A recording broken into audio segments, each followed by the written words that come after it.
All good painters know the health risks associated with improper use of solvents. There is also a hidden danger that directly affects the painting. Over-diluting is bad in so many ways. Bad for your health, and it's also bad for the quality of your painting. So stop using so much, stop dipping your brushes in it. And in this video, I'm going to explain how to properly use solvents, which can be a great tool for your paintings if you use it right. So the first thing I'm going to do is I'm going to explain why I still think that a solvent is necessary. And you'll see that in this video, I'm going to be advocating for a greatly reduced use of the solvents, but I still think that they're needed. And I don't want you to think, okay, now I'm banning this stuff. See, that's just excessive, but in reverse. I want to explain to you how to use just the right amount.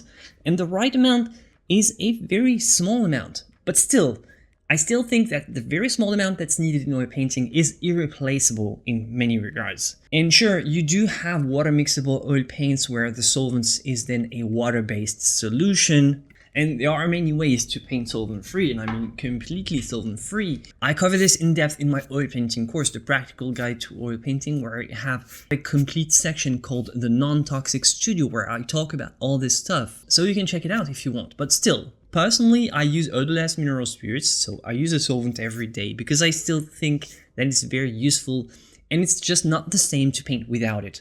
And I think that if you really understand the issue and how to use the right amount, without excess, you actually don't need to get some water mixable oil paints, and you can use solvents safely every day by using them sparingly every day. And in this video, we'll see that it's both important for your health and for the quality of your art. So what is a solvent in oil painting? A solvent is a liquid used in oil painting to thin the paint, modify its consistency, or sometimes clean the brushes. Common solvents include turpentine, odorless mineral spirits, which I typically call OMS, and other paint thinners like spirits of lavender, for example. Another very common thing in an oil painting studio is to use the solvent to simply clean the brushes. And sometimes what you see is people having a little jar, just like a watercolorist have a little jar of water. So same thing, they dip their little brush in the solvent. The solvents break down in the oil paint, making it more fluid for washes or for the end of painting. It also speeds up the drying time because the solvents will evaporate quickly and they help the paint dry faster. So whenever you add more oil to your paint, it will make it dry slower, but whenever you add more solvent, it will generally let it dry faster. The thing is, a solvent is just the oil's best buddy. It has this complementary quality about it. An oil alone is not good. A solvent alone is not good, but together they form such a great duo. Too much solvent is not good. Too much oil is not good. You just have to understand how to use the right amount. Unlike oil-based mediums like linseed, walnut oil, solvents evaporate completely, leaving no residue behind. So the oil will stay in the paint film and dries. And on the other hand, you have the solvent, it evaporates completely. So of course, where does it end up? It doesn't disappear. So it goes from your paint film to the air around your canvas. Hence the safety precautions regarding ventilation. So here we go. So of course, using solvents requires a couple safety precautions. First, you have to work in a well-ventilated area. Solvent fumes can be harmful, so if you paint in a tiny studio that's not well ventilated, that doesn't have windows, or if you don't have a ventilation system, it might be a health concern. Next, if you're using turpentine, you want to consider switching to odorless mineral spirits if you're too sensitive to the smell. Even though odorless is not 100% safe, it's still toxic, but it produces fewer fumes than turpentine. Number 3, you want to avoid skin contact. Some solvents can irritate the skin or cause allergic reactions, so whenever you manipulate the solvent and risk spilling, you want to wear gloves if needed. Another thing is you want to keep away from an open flame. Solvents are highly flammable, so you have to store them safely and avoid smoking or using open flames near them. And by the way, let me say that if you're worried about the health risks of the solvents that you use in your paint and you use so little, but you're smoking and you're drinking, I mean, you're technically intoxicating yourself for pleasure. So like the solvents, the very small amounts of solvents that you have to use for your paints is really the least of your concerns. So if you're really concerned about your health and not just freaking out for nothing, I would suggest that you stop smoking, stop drinking, and then finally you consider switching to a solvent-free alternative to oil painting. But with the very small, limited quantity that you really have to use, and we're going to talk about that in the rest of the video, with this super small amount that you technically have to use, there is no real risk as long as you have a little ventilation in your studio and use that sparingly. So one thing that you do have to use is that whenever the solvents are not in use or in between session, you have to keep them in an airtight container. You don't want this in an open jar on your palette. You don't want this in a big bucket. You want this stuff in an airtight container. And whenever you're not using it, you close it down to prevent the fumes from escaping all over in your studio. Regarding the medium, it's the same idea. First thing is always use bottles with little caps like that you can keep shut and airtight. And you just need to use a couple drops. So here I'm showing it to you, just a couple drops on the side. And what I do is only if the paint feels too stiff, if the paint feels too sticky, then what I'm going to do is I'm going to dip just the tip of the brush in a bit of medium just to fluidify. Sometimes what I'll do is I'll just take the little droplet of medium and incorporate it directly to the medium, to the paint. I'll incorporate it directly to the paint. This is also something that I do. And see, you don't need more medium than that. Like the amount of solvent is extremely low in there. In total, there is not a lot of solvent here because first of all, there is just a small proportion that's in this little bottle. Just maybe something like half of the volume of my medium is made of a solvent. And when you see how little I use in reality, it's just one drop. And this is what I want you to understand. You don't want this big glass of solvent next to your palette. This is not the right approach. This is not how you paint, at least not with oil paint.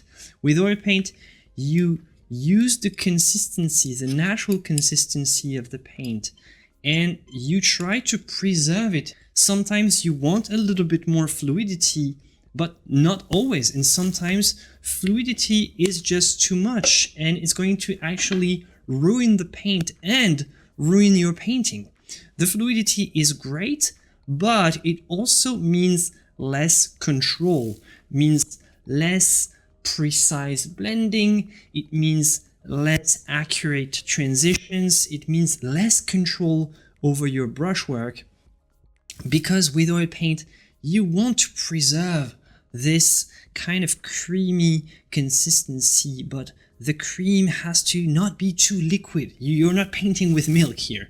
Again, like I said, regarding all the health risks, instead of constantly dipping your brush in the solvent, what you want is you want to simply clean your brushes dry with a rag. You don't need to do the constant brush dipping in the solvent to get something clean. You don't need as much liquid as you do for watercolor. So if you come from watercolor, you can get rid of this habit. So you just want to wipe it with a rag to remove the excess paint before going back to the palette again. And you keep the opacity, you keep the texture and the consistency of the oil paint, and everything goes just fine. If you dip your brush in the solvents, what you're going to do is that you're going to dilute the paint and you're going to lose this, this nice ability of the paint to carry its own body and carry its consistency.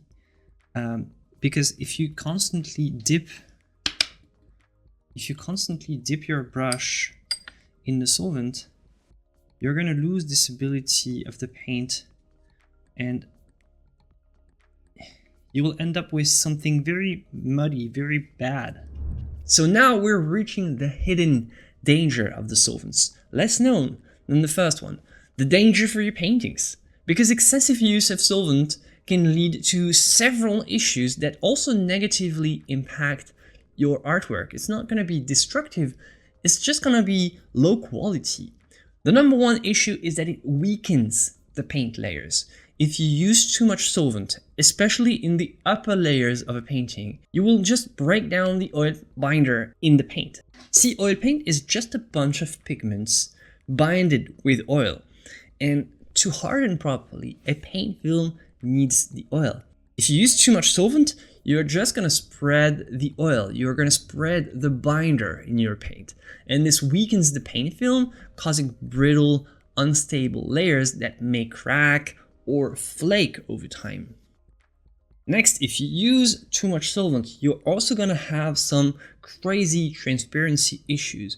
If you over-dilute your paint, it will not adhere properly to the canvas, it will not have the right amount of covering power, and it will just result in weak, chalky transitions, pigment dispersions, and uncontrollable brush strokes. Overly transparent layers do not build up well and do not result in successful paintings. Oil painting is an opaque technique. It needs the opacity to reveal its full potential. If you constantly dip your brush in a jar of solvent, you're constantly thinning your paint down and you're constantly reducing the opacity, so the potential of your oil paint. And this is going to result in patchy, streaky, weird brushstrokes that lack depth, lack opacity, lack consistency.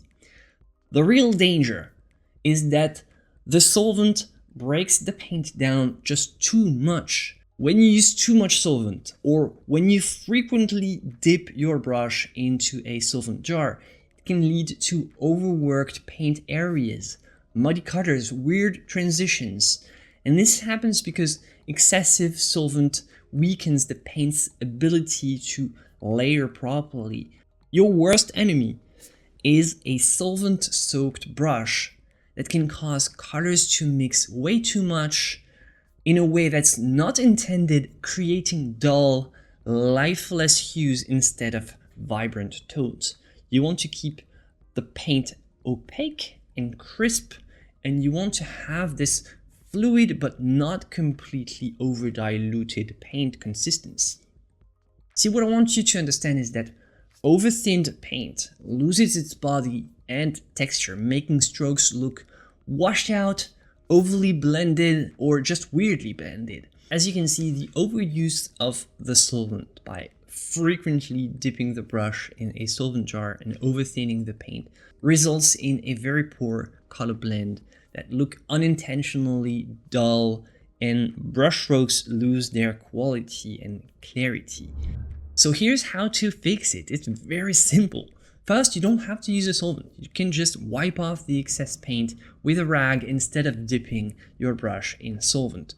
So let's recap how to use solvents wisely. First, use them sparingly, only in the early stages for thin washes and underpainting. If you follow the fat over lean rule, you should be using less and less solvent as you progress in your paintings and you build up layers. So it shouldn't be a problem in the end, it should just be a problem in the beginning.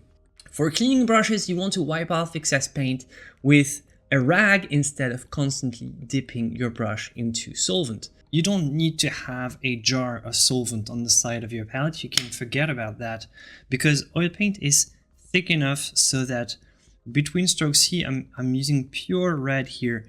I'm simply cleaning the excess, and if you just scoop the right amount, right now I'm taking pure yellow ochre, and if you scoop the right amount, see the yellow ochre is not polluted by the red. You just have to, drag it lightly on your little rag like so, and once you're done, you can scoop a little bit of the other color and You don't need the extra in-depth cleaning that the mineral spirits are going to bring to the table. See, like right there, if you just scoop the right quantity, and if you remember to go back to the palette to pick up some fresh paint, the oil paint is thick enough and opaque enough that you can switch medium easily between strokes. You don't have to clean constantly. That's one of the greatest things about oil paint, is this opacity. Every once in a while, or maybe at the very end of your painting session, you will have brushes that are way too full of paint to be cleaned just with a rag. So then, and very occasionally, just you can do the little dipping. You open your jar, you dip the paint to get rid of the excess, you clean it with a rag again, and close the jar down. You've just used a couple drops and that's all. So here, the main idea is moderation.